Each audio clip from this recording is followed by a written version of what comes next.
एजी लो जी सुनो जी। एजी मतलब अबे गधा, ओ गधा, सुन बे गधा, यही फुल फॉर्म होती है इसकी।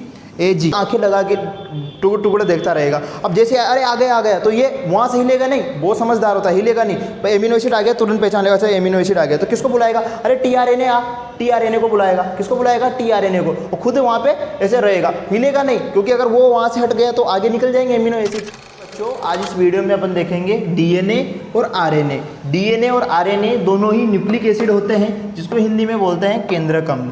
अब केंद्रक अम्ल क्यों बोला? क्योंकि अपन जानते हैं कि जो अपनी बॉडी है ये करोड़ों सेल से बनी हुई है, करोड़ों कोशिकाओं से मिलकर बनी हुई है, और कोशिका में क्या पाए जाते हैं? केंद्रक। तो सेल, और सेल में होते हैं न्यूक्लियस, और न्यूक्लियस के अंदर पाए जाते हैं क्रोमोसोम, और क्रोमोसोम में कौन पाया जाता है? Nucleic acid. इसलिए न्यूक्लिक एसिड बोला, क्योंकि न्यूक्लियस में पाए जाते हैं तो न्यूक्लिक एसिड, केंद्रक में पाए जाते हैं तो केंद्रक अम्ल। ठीक है, तो न्यूक्लिक एसिड की अगर अपन बात करें तो जो ये सेल है इसका जो न्यूक्लियस है इसमें कौन पाया जाता है? Nucleic acid. और क्रोमोसोम भी न्यूक्लिक एसिड होता है। और क्रोमोसोम की अगर अपन बात करें, इसको हिंदी में बोलते हैं गुणसूत्र। और गुणसूत्र जो इंसान है उसमें लगभग 23 जोड़ी गुणसूत्र पाए जाते हैं। ठीक है, तो लगभग पूरे कितने हो गए? 46। अब देखो ये जो क्रोमोसोम है जिसको अपन क्या बोलते हैं? गुणसूत्र। तो ये एक तो क्रोमोसोम ये और एक क्रोमोसोम ये, तो इधर वाला क्रोमोसोम और इधर वाला क्रोमोसोम हमेशा ये जोड़ी में पाए जाते हैं। इसलिए टोटल 23 जोड़ी इंसान में क्रोमोसोम पाए जाते हैं। टोटल हो गए 46। अगर बैक्टीरिया की बात करें तो उसमें एक क्रोमोसोम पाया जाता है, और मटर के पौधे की बात करें तो उसमें लगभग 16 के आसपास क्रोमोसोम पाए जाता है। ठीक है, अब अगर आपके क्वेश्चन पूछ लिया जाए कि जो क्रोमोसोम है वो सेल के न्यूक्लियस में तो पाया जाता है, सेल के न्यूक्लियस के अलावा क्रोमोसोम और कहाँ कहाँ पाया जाता है? तो आप याद रखेंगे जो क्रोमोसोम है वो माइटोकॉन्ड्रिया में भी पाया जाता है। ठीक है, और जो पौधे होते हैं उनकी में क्लोरोप्लास्ट में भी क्लोरोसोम पाया जाता है। ठीक है, तो क्लोरोसोम पाने की जगह कितनी हो गई? 3। पहला कोशिका के केंद्रक में, दूसरा माइटोकॉन्ड्रिया में, तीसरा क्लोरोप्लास्ट में। ठीक है, अब बात करते हैं क्रोमोसोम। अच्छा, डीएनए इसकी फुल फॉर्म क्या होती है? Deoxy ribo nucleic acid. और आरएनए की क्या हो जाएगी? Ribo nucleic acid. अब डीएनए की बात करते हैं अपन। देखिए ये क्या है? क्रोमोसोम।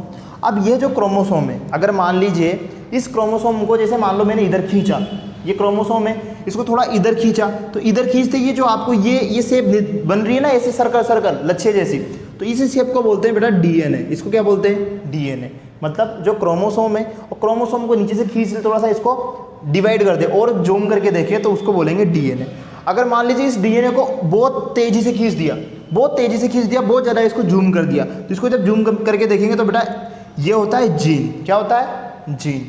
और जो जीन है इसी में होती है जेनेटिक इन्फॉर्मेशन। अब ये जेनेटिक इन्फॉर्मेशन क्या है कि भाई जो जनरेशन है, मेरी जो ऊपर की जो पीढ़ी थी, उनमें क्या क्वालिटीज़ थी, उनमें क्या इन्फॉर्मेशन थी, ये सारी इन्फॉर्मेशन जीन में ही होती है। अगर अपन बात करें डीएनए की, तो ये इस तरीके से रस्सीनुमा 2 तरीके की रस्सी से बने होते हैं, इनको बोलते हैं न्यूक्लियोटाइड। न्यूक्लियोटाइड क्या बोलते हैं? न्यूक्लियोटाइड। और जो ये ऐसे ये जो डॉट डॉट जहाँ पे ये क्रॉस कर रही हैं रस्सियाँ, इनको बोलते हैं क्रोमेटाइन। क्या बोलते हैं? क्रोमेटाइन। अब समझते हैं अपन जीन क्या होते हैं। जीन का मैंने आपको बताया कि जो जेनेटिक इन्फॉर्मेशन होती है वो जीन के पास ही होती है। जैसे कि इंसान है, अब इंसान में क्या इन्फॉर्मेशन है कि इंसान में यहाँ पे बाल होते हैं, यहाँ पे खाली जगह होती है, ये नाक होती है, ये आंखें होती है, होठ होते हैं, तो ये सारी इन्फॉर्मेशन कौन रखेगा? जीन रखेगा। कौन रखेगा? जीन। अगर आपसे क्वेश्चन पूछ ले कि इन्फॉर्मेशन कौन रखता है, जेनेटिक इन्फॉर्मेशन कौन रखता है, ऑप्शन में मान लो अगर आपको जीन दिया है तो जीन राइट है, अगर जीन नहीं दिया, डीएनए दिया है तो डीएनए करेक्ट है, और डीएनए भी नहीं दिया, अगर क्रोमोसोम दिया है तो क्रोमोसोम भी करेक्ट होगा। अब बात करते हैं कि जो जेनेटिक इन्फॉर्मेशन है ये क्या होती है। देखिए मान लीजिए डॉक्टर है, अब डॉक्टर के माइंड में पूरी डॉक्टरेट है, पूरी उसको गोली दवाई की नॉलेज है, तो क्या डॉक्टर का बच्चा डॉक्टर होगा? भाई जो डीएनए है उसको इन्फॉर्मेशन याद रखनी चाहिए उसके माइंड में जो भी थी, तो इसको समझिए। देखो डीएनए में जो इन्फॉर्मेशन रहती है वही उसकी अगली पीढ़ी में जाती है। अब जो आप बात कर रहे हो कि जो डॉक्टर है, क्या डॉक्टर का बच्चा डॉक्टर होगा? क्या टीचर का बच्चा टीचर होगा? क्या अभी मैं आपको ये सारी चीज़ें समझा रहा हूँ, मेरे माइंड में तो क्लियर है, तो क्या मेरे बच्चे के अंदर ये सारी इन्फॉर्मेशन आएगी क्या? देखो ऐसा नहीं है, क्योंकि ये जो मेरे पास जो भी इन्फॉर्मेशन मैं आपको दे रहा हूँ, जो डॉक्टर है, मान लीजिए पहलवान की बात करते हैं। अब जो पहलवान की जो बॉडी बिल्डर होता है, जिसकी मसल्स अच्छी होती है, जिसकी बॉडी बहुत अच्छी होती है, तो क्या उसका बच्चा भी बॉडी बिल्डर पैदा थोड़ी होगा? वो क्यों नहीं होता? क्योंकि पहलवान की जो बॉडी है उसकी इन्फॉर्मेशन किसके पास है? उसकी मसल्स के पास। जो मैं हूँ, मैं आपको पढ़ा रहा हूँ, तो मेरे पास जो इन्फॉर्मेशन है किसके पास है, ब्रेन में है, सेरेब्रम में है, मैंने आपको पढ़ाया था। और अगर अपन डॉक्टर की बात करें तो वो ब्रेन में होती है, ना कि डीएनए में। तो ब्रेन वाली इन्फॉर्मेशन आगे पीढ़ी में नहीं जाती है, डीएनए वाली या फिर जो जीन में जो इन्फॉर्मेशन होती है वही आगे अगली पीढ़ी में जाती है। अब जैसे बात करते हैं, मान लीजिए जो जीन है इसके अंदर जो इन्फॉर्मेशन है, अगर ये थोड़ा सा डिस्टर्ब हो जाए, अगर ये भूल जाए, तो क्या होगा, जो बच्चा पैदा होगा वो थोड़ा सा अलग पैदा होगा। जैसे मान लीजिए आपने कभी देखा होगा कि किसी बच्चे की अगर पूंछ आ गई, बंदर के जैसे बच्चा पैदा हो गया, इट मीन्स उसकी जो डीएनए की इन्फॉर्मेशन है वो डिस्टर्ब हो गई। ठीक है, अगर डीएनए की इन्फॉर्मेशन डिस्टर्ब हो जाएगी तो ये आपकी 2 आँखें की जगह एक आँख यहाँ और एक आँख यहाँ आएगी। ठीक है, ये मुंह यहाँ आ जाएगा, ये नाक इधर आ जाएगी, तो इधर से खाना और इधर से सूंघना। समझ में आ रहे हो आपको? तो डीएनए की अगर इन्फॉर्मेशन चेंज हो जाएगी तो पूरी बॉडी ही चेंज हो जाएगी। तो आई होप आपको डीएनए समझ में आ गया होगा। अब आगे डिटेल में समझते हैं। तो डीएनए में सबसे पहले न्यूक्लियोटाइड। ये न्यूक्लियोटाइड क्या होता है, ये जो रस्सीनुमा आकृतियाँ आपको दिख रही है, ठीक है, इन्हीं को बोलते हैं न्यूक्लियोटाइड। न्यूक्लियोटाइड।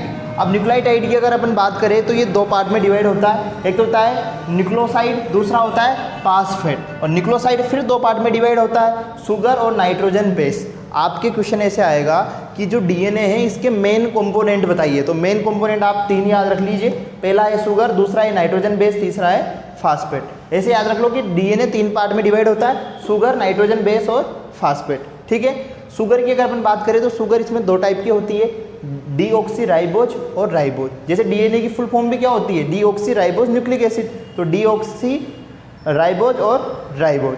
अगर नाइट्रोजन बेस की बात करें तो इसमें 2 टाइप के नाइट्रोजन बेस होते हैं, एक तो होता है प्यूरिन, एक होता है pyrimidine. Purine, pyrimidine, purine, pyrimidine. Purine भी 2 पार्ट में डिवाइड होता है, एक तो होता है एडेनाइन, दूसरा होता है guanine. Adenine, guanine, adenine, guanine. एक ये टी मतलब होता है थाइमिन, साइटोसाइन, साइटोसाइन। तो 4 हो गए। पाइरिडेमिन 2 पार्ट में, थाइमिन, साइटोसाइन। और जो प्यूरिन है ये भी 2 पार्ट में, एडेनाइन और गुआनिन। ठीक है, अब अगर अपन बात करें कि ये जो 4 पार्ट होते हैं ये आपस में जुड़े हुए रहते हैं हाइड्रोजन बॉन्ड से। जैसे कि जो ए और, अच्छा इसको शॉर्ट फॉर्म आप याद रख लीजिए, जैसे कि ए और जी, ये कि कौन है, प्यूरिन। जैसे गांव में औरतें कैसे बुलाती है अपने पति को, ए जी, लो जी, सुनो जी, तो ए जी, ए जी। ठीक है, ए जी, ए मतलब एडेनाइन, जी मतलब गुआनिन। ए जी, लो जी, सुनो जी। ए जी मतलब अबे गदा, ओ गदा, सुन बे गदा, यही फुल फॉर्म होती है इसकी, ए जी, एडेनाइन और गुआनाइन। ठीक है, अब बात करते हैं अपन पाइरिडेमिन। पाइरिडेमिन भी 2 पार्ट में डिवाइड होता है, थाइमाइन और साइटोसाइन। ठीक है, अब ये दोनों आपस में बेटा सिंगल बॉन्ड से जुड़े होते हैं। जैसे ए और टी ये आपस में डबल बॉन्ड से जुड़े होंगे, डबल बॉन्ड से जुड़े हुए होंगे।